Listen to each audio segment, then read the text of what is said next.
Hello and welcome to this week's video blog from the Center for Human Awakening on this beautiful sunshiny morning. And as I've shared in previous video blogs, we'll continue with some readings from Richard Harvey's book, Your Essential Self. And this week's reading is titled Personal Empowerment. Each of us is a unique being with an amazing potential for self-knowledge and deep wisdom. Yet out of attachment to the conditions of our early life, many of us develop a self-image that is inconsequential or damaged, and we become disempowered. Disempowerment has become a disease of epidemic proportions. We have become little people who are scared of our own light. We are afraid to know or ask for what we really want or to be who we truly are. Priests, educators, politicians, parents, and other authority figures defined our ancestors. Today, we have replaced the old authority figures with the faceless and impersonal forces of commerce, advertising, and global communications. We are defined through indoctrination, manipulation, and fear. We have become acutely aware of people's flaws and particularly delight in bringing down people who are in the public eye or in positions of authority. The hidden collusion and insistent assumption is that we are small and powerless. The world has become big and we have become small. We are helpless in the face of ecological disaster, conspiracy theories, and abuses of power. As our consciousness of global matters grows, our conscience is stimulated and manipulated into accepting merely superficial consolation. In the outer world, we have come to accept that we are disempowered and ineffective.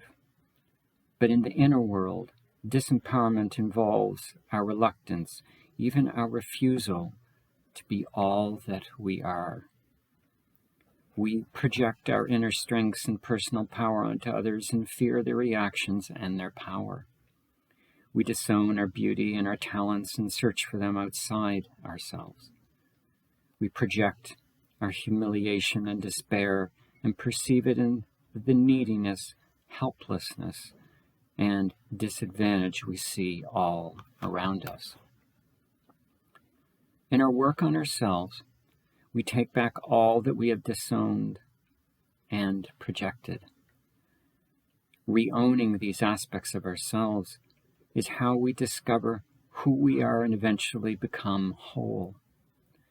Usually, we disown the aspects of ourselves that were unacceptable to others, and that is how they become unacceptable to us.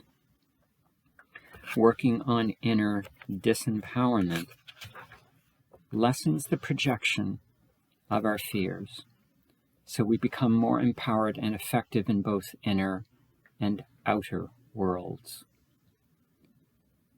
Power emanates from two sources, inner and outer. Outer power is competitive, insinuating, intimidating, known by its actions and results. Outer power dominates. It is power over something. We have power over others, power over nature, power over events. Exerting outer power gives us control and choice in getting what we want in the material world. In its negative form, outer power may be bullying or acting out our prejudices, exploiting others and acting cruelly or inconsiderately, which often stem from a lack of inner power. Inner power emanates from a strong sense of being. Power that is based on the inner world is the core power at the center of each individual. This kind of power does not seek power over anything. It is simply the courage and awareness to be ourselves. All of us have a natural urge to be ourselves because we carry within us a kernel of selfhood, a unique being with an innate drive to be realized in the world. How we respond to this urge to be defines our relationship to power, both inner and outer. When we compensate for our lack of inner power with outward shows of power, we act out of fear and anger, and we demean ourselves. Acting from our conditioning always involves compromise. Most of us feel that in early life, we were not fully accepted for ourselves. So we learn to adapt and please, but this brings about a compromise to our inner integrity that becomes increasingly hard to tolerate as we grow older. Nevertheless, most of us continue to compromise by rejecting ourselves as we felt our parents did us. Our inner power diminishes and our orientation toward the outer world increases, with acts of outward power manifesting in achievement or success and concealing the inner conflict. Manipulation is a complex expression of disempowerment. Manipulative behavior involves compliance on the part of the one who is being manipulated. This compliance is collusive. The manipulator gives the cues which the victim reacts to with self-manipulation to bring about the expected result. But it is really all an act. We might feel like we are being manipulated, but really we are manipulating ourselves. All manipulation is self-manipulation. And we disempower ourselves similarly through weakening our energy and assaulting our integrity. When we practice skill, diplomacy, or tact out of good intentions, it doesn't cost us energetically because we are aware of what we are doing. We are not trying to hurt anyone or assault their integrity or our own.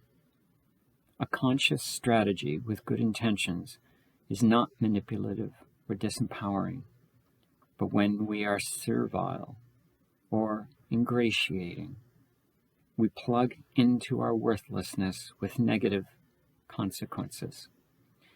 Only we ourselves know whether we have sold out or acted wisely. Disempowering ourselves and consciously using our strategies are a different quality of act. Disempowerment leaves us with unfinished business to work on. Conscious and considerate use of strategies does not. Disempowerment becomes the hidden contract in our outer relationships. We enter into collective collusion to be small. This stunting of individual growth and self-acceptance hinders the full flowering of our personalities. In colluding to disempower ourselves and others, we maintain our individual survival. We are fighting for our lives, and it seems that the best thing to do is to conceal ourselves. We believe that if we keep our heads in the sand for long enough, the danger will pass. But it won't, because we are caught in a prison of our own conditioning. Disempowerment thrives on unawareness. The raising of awareness is fundamental to inner work and essential for individual choice, change, and personal empowerment. Inner work shows us that we are more powerful and more wonderful than we ever imagined. Almost everyone's self-image is flawed in this respect. We are not little people. We are infinitely more than we hope or fear we can be. When we are able to embrace all we are, our dreams turn out to be closer than we had realized.